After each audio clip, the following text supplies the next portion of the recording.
course, there is one bone I have to pick with Joe. You don't pick many bones with a Hall of Famer. I got a bone to pick with him. Bubba Ventrone was talking yesterday. He says there's been a culture shift with this football team. I see it amongst the whole building for our team in general. I think everyone's holding everyone more accountable. I definitely see it in my unit as well. I think we've had better leadership amongst our core group. Guys like Winston Reed, DC, adding him to the unit. He's been vocal in meetings. Corey's done a better job with that stuff. Obviously was voted captain. He's had a really good offseason and training camp. So I think that we've grown in that area. I'm really excited for, our group. Can I just get something off my chest before I go asking you another thing? This is what makes me hate the move for Deshaun Watson so much more. Tiptoeing around, soft camps. I mean, Bubba Ventrone says that, and I go, well, where was that last preseason? Like, how much have we done for a guy that will never, ever pay that freight off? Think about that. Does that make anybody else sick, or is it just me? Does it make you sick? Because we're talking. Well, it never made sense to me. The only time we've ever seemed to have some sort of a culture is when he ain't playing. Yeah, I remember when we caught wind last year. I remember Jason Lloyd had brought up stuff that he had heard about how they couldn't coach Deshaun the way you're supposed to coach, and we noted that from the get-go. Like I remember the game ball when he threw for like 170 yards in a game, and I'm like, we're just giving it away. Like we feel like because we already gave him the money. It almost comes off like daddy ball. Right. And youth sports. It was so bizarre to me. What are we doing here, guys? Their handling of Deshaun was so bizarre to me. I know we're getting towards, this year and this team, but I think it's important to draw the contrast to understand, like, these guys are all talking about how camp has been different. Like, why couldn't they coach? What were they worried about? What did they think was going to happen? Like, why couldn't they get in his face when he wasn't doing what he was supposed to do? Because he probably, when he was actually able to practice the first year, he probably looked even rustier than they thought he was going to look. They probably wasn't picking up the offense they thought he was going to do. And so they figured, well, this is a massive investment. We're going to have to coddle this guy to figure out whether or not he can maybe hopefully come to fruition on any of it. And then he only did in fits and spurts. And the only time the team ever seemed to come together was when he was on the sidelines, or when he was up in the box, or when he was down in Miami, or when he was not around the football team and not playing for the football team. That's about it. I got Bubba Ventrone saying all these great things about the culture. Who's not on the field? Who's not on the field? So the last 4 years of this whole thing, not gone very good. I want to get that off my chest, though, because I got to focus on Sunday's game. And I hear what Bubba Ventrone says. You get a little excited even though the special teams group wasn't good last year. No, they weren't. Wasn't very good last year. I got to tell you, though, we recorded a segment yesterday with Bernie over at 8. And talking to Bernie, I'm starting to get that feeling again. I know I've been saying 6 wins, and I said 6. I said 6-11 from the moment the offseason started, right after the Super Bowl, 6-11, 6-11, 6-11, 6-11. Man, I go, you know what? Offensive line's pretty good. I think they're better than what we think they are. I think that DeJuan Jones, hopefully, we trust in DeJuan Jones that his footwork is going to be right. He's going to have a heck of a test in front of him. But, man, if he can pan out, this is going to be fantastic. Man, you got these other guys. They've been all pros before. They've been Pro Bowlers, multiple time all pros, big time, big money offensive linemen that can protect Joe Flacco. All right, I know our wide receiver group ain't that good, but damn it, you and I, yesterday during the podcast, we almost did like a preview of it where I went down for each of these depth charts. Right off the rip, offensive line, we have the advantage. Wide receivers, they have the advantage. Running backs, they probably have the advantage. Okay, quarterback, they have the advantage. That's not very good. That's not very good for us. Defensively, secondary, I still say us because of Denzel Ward. Linebackers, I think it's a push. Logan Wilson's been a nice hand for a long time. But when it comes to defensive line, hey, B.J. Hill's pretty good. Trey Hendrickson's a worthy player. But I give our defensive line the credit there. Special teams, I guess I'll take Evan McPherson, even though the shine is worn off there for so many ways. This is supposed to be a team that's playoffs or bust right now. And I'm like, man, this is kind of even the way I look at it. And then seeing the way that Myles Garrett can, because I think he's going to play on Sunday, and we'll find out more on that coming up with Daryl Ryder at 7:40 this morning. But, man, I think that Myles Garrett can make that difference here. And you're going to have to record this because if I sound like an idiot on Monday, I guess I'm going to have to eat this, and that's the way it's going to go here, guys. But, damn it, Tone, I'm trying not to get myself too excited here Because I've spent a long time this offseason hemming and hawing and mad at them for the lack of identity. What are they trying to do? What are we doing here? Why are we making picks and then getting ready for the future when I don't even know if you guys have a future? I'm going, what, damn it? This thing starts out right. And they can control this, where they turned over the ball, 37 times or something like that last year, at 34 the year before. I might have them mixed up. They were dead last in turnover margin at minus 22 last year.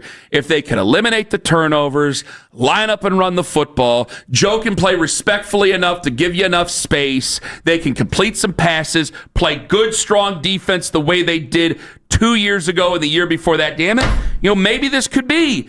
I'm not saying playoffs. Could we be in the hunt in December? Like, my mind is starting to go to that. I'm starting to do it again. And if people think that I'm being a fool, I need to be told that right now because my emotions are starting to take over. Well, I don't think it's that you're a fool. Like you went up and down the roster, and I agreed with everything you said. You did. The only thing is, like, Burrow is a massive edge over Flacco. He is. But against the Browns, he hasn't. Burrow has not been Burrow. Exactly. Yeah. So I totally get that. And if the there is a formula. And if the season starts off okay, it's like, all right, I know if I get past Cincinnati on Sunday, we're going to be coming in here on Monday. I'll have a bit of a hangover. I'll be excited though and power through the hangover. It's going to be a good time. But then you got Baltimore ready in week 2 to punch you right in the face, and I know it seems like a very tough schedule at the beginning of this. But again, I'm not saying approaching wild card AFC championship stuff. If they win, hold on. But if they beat Cincinnati, that defense looks absolutely dominant, and Flacco doesn't look 40. He looks like he's 30. Now you're egging me on. Like, I totally get that. And by the way, I'll be in the same boat, and I'll eat crow about the stuff I've been saying all week on that, absolutely. Because it's the whole, Joe didn't look great in Indianapolis. Well, who's going to have a chance to look great in Indianapolis? Every time you ask me about Shane Steichen, what do I say? I don't think he takes good care of the quarterbacks, and I don't think he takes good care of the offense and the whole team in particular. So if I can say that about him, but I do think that Kevin Stefanski and him work well because the proof's right there, and I don't have to throw the ball all over the area because I might have some sort of a hope of a running game, but maybe I don't. Got to find out on Sunday. It's going to be a big deal. Yeah, maybe I can grind it out and get to 8 wins. I'm hoping. Now, I think there's a lot of people who say, Kenny, you're wasting your time because you got a 40-year-old quarterback, and that means you're probably not going to see a lot of the young ones. Okay, but I do want some semblance to get excited about because you know where I stand on losing on purpose. I don't think losing is going to ever fix a culture, and culture's a big deal for a lot of fans there. So maybe I'm waiting for somebody to talk me out of it, and you're not doing it for me. No, I you're like looking over there at the stats, and because I don't think you want to. If anybody wants to knock me down on this, I won't yell at you. I won't say you're a bad fan or you're a negative Nancy or anything like that. Maybe you are a negative person, but you talked to Bernie yesterday, and it wasn't like he was giving me some sort of a pep talk, but man, just so much of it made sense. And I'm looking at it, this is Bernie telling me here. Yeah. I mean, this is a guy who knows football. Well, part of it is you love that you're at home. You love that you have in your mind. I think there are people, because we have veterans. It's amazing how many veterans are actually on this team that have had successes against Cincinnati. So that is built in. It's not like they're going to come out and be afraid. And I think, tell you, Denzel Ward is what starts that whole conversation for me. I know Miles is Miles, whatever, and we expect him to play and everything. But Denzel, like, how many teams have a guy that is not concerned at all about going up against Jamar Chase and the Bengals wide receivers? Like, it feels like we've got the team throwing Greg Newsome there. We got the one guy. Greg Newsome as well. We got the one guy, and this is a put up or shut up year for Greg Newsome. Yes. Well, they've matched up well against them since that combo has been in the NFL, right? They're the one team that matches up well against them. Because believe me, as a Chiefs fan, the Bengals scare me. But as a Browns watcher, I've seen every Browns game for the last 15 years. I wouldn't be scared of Jamar Chase with the Browns secondary because they've proven it, right? But so you said your conversation with Bernie changed your outlook for the season, Ken? Because I'm going, man, 6 wins. I think 6 wins. Yeah. Right? And I'm going, what's 2 more wins? Well, is 2 more wins insane? If you line up and you play good complementary football and you mind your P's and Q's and you can just execute and get rid of these pre-snap asinine penalties, you can get to 8 wins, can't you? I'll agree with you that I think they're way there's way more of a chance that they have 8 wins than 6 wins. It's either 8 or 3. There's going to be, they did it last year. I think it's the way you show they have it all set up for if the season's not going well, they're not winning anymore. They're not going to attempt to win anymore, and it's going to end up lower so that the draft picks gain their stock. Or they have a shot, they're in the real hunt, and they push forward to try to get to 8. You know, you got that. I don't think there's a point at 5 or at 4 even where they go, let's try to get to 8. We got 4 weeks left. Let's go try to get to 8 to finish with 8 wins. Like, no, because 8 and 9 is not going to get you in the playoffs. You got that athletic survey that comes out though, and this is what I don't want to waste. I know Unless what you guys play in the NFC South. I know what you guys think of Kevin. I get it. But a lot of people around the league still have a lot of respect for Kevin. And there's a lot of people around the league who do have a lot of respect for Jim Schwartz and the pieces that you have because it's Miles and it's Denzel, and you got 2 guys there that you have to game plan around. And most guys aren't going to be Joe Burrow. And most guys aren't going to be Lamar Jackson. And most guys aren't going to be Jordan Love. And that's a lot to deal with right at the beginning of the season, man. I know. But, man, I still got these pieces here. And I'm thinking, if you are a contending team, if you're around 500 by the time the trade deadline is around, you can't get rid of David Njoku. You can't get rid of Wyatt Teller. Well, you're going to be trying to make a playoff run. Exactly. Yeah. So is 8 wins out of the question? Do you think that this could be a better team than what the experts say? Do you think this could be a better team this morning than what even your initial thoughts were? Or are we just getting close to game time and now I'm starting to get excited because the season's here? I'm starting to believe that they can be an 8-win team. I went from 6 to 8.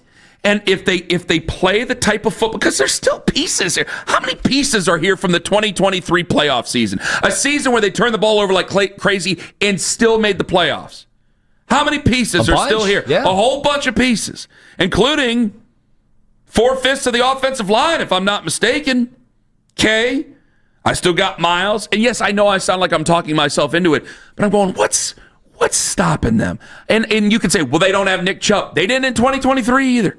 They didn't in 2023, sad to say. That was what was amazing about that season, is that they rallied, they faced real adversity, and then Joe Flacco came in, and they made this magical run. Damn it, I think they can get to 8 wins, and you guys are all saying I'm stoned. Ryan in Columbia Station, you're first up in the Fan.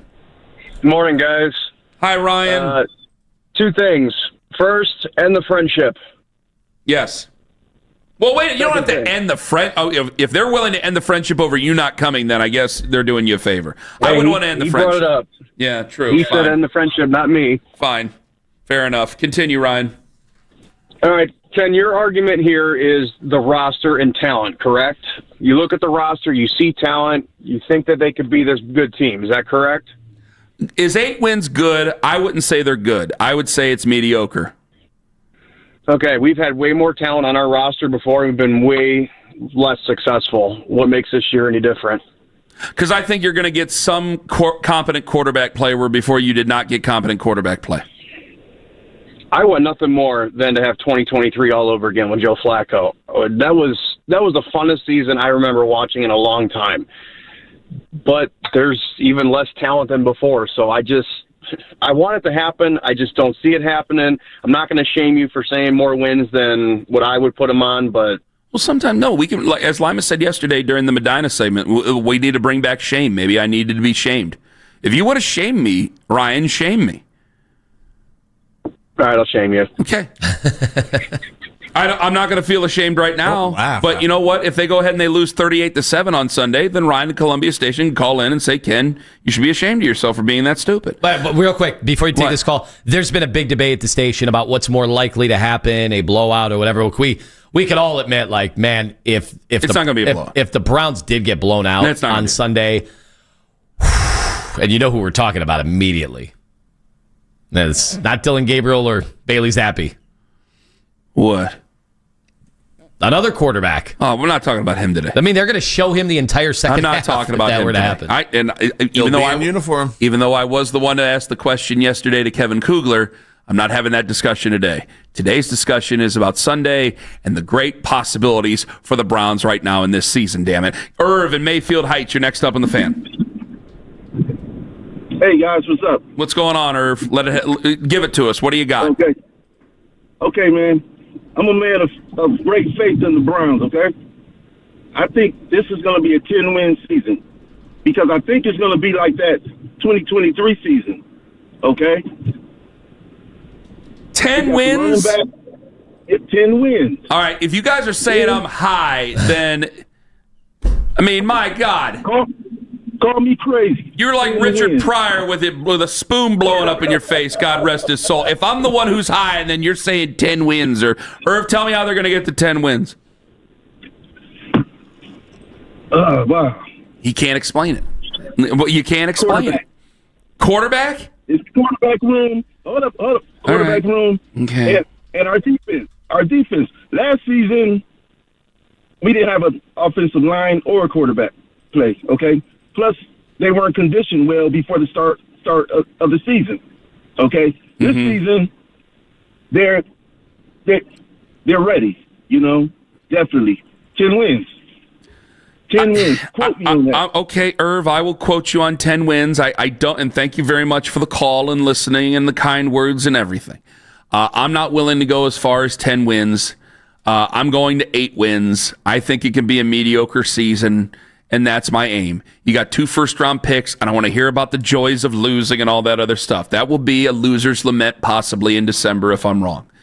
But I think that they can. I think that if we're not going to see you-know-who this year, and I'm not talking about the other guy. I'm talking about the guy that nobody wants to see. If we're not going to see you-know-who this year, and we're not going to sit there and kowtow to whatever type of hocus pocus we can to try to coax some decent play out of the guy, which we're not going to be able to do because we never really have ever been able to do it, and that whole ship has sailed, hopefully, thank God, then I'm going, all right, I should be able to get decent QB play out of Joe Flacco for a period of time.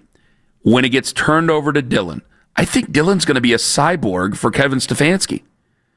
I think he is. I think he'll do exactly as he's told, and that's it. And then that'll be it, because there's been times where Kevin Stefanski's called a really good football game. If Dylan Gabriel goes out there and does everything he's told to do, you can keep it afloat and get to 8 wins. And yeah, I know everybody who wants Lenore Sellers, who I love, everybody who wants Garrett Nussmeier, who I really, really like, everybody who might love Drew Aller, who I will not talk about until November 1st or after November 1st. I know that doesn't help you, but that's where the second first-round pick comes in, and that's where the other picks come in. If you want to still get nuts, go ahead and get nuts. But you don't build – everybody who's upset with the culture of the Browns, and how it's a systematic failure year in and year out, you don't make a better football team by continuously losing. You know what you're going to be upset with on Sunday? What's that? I know that we argued for 40 minutes about the spitting. I didn't mean to argue for 40 minutes. It just came out that way because I couldn't believe that you made. Have you changed your mind at all about that? Well, just real quick, we get to it later. Please. Jordan Schultz sent a video that was sent to all 32 teams this year about sportsmanship. Okay. And I did see the responses. We could play it later, but I saw the responses, and it was kind of. It felt like it was me arguing with you today. It was soft. League's gone soft. What the hell's happened to this league? But clearly, if that was the point of emphasis this year, then spitting is going to cost you royally.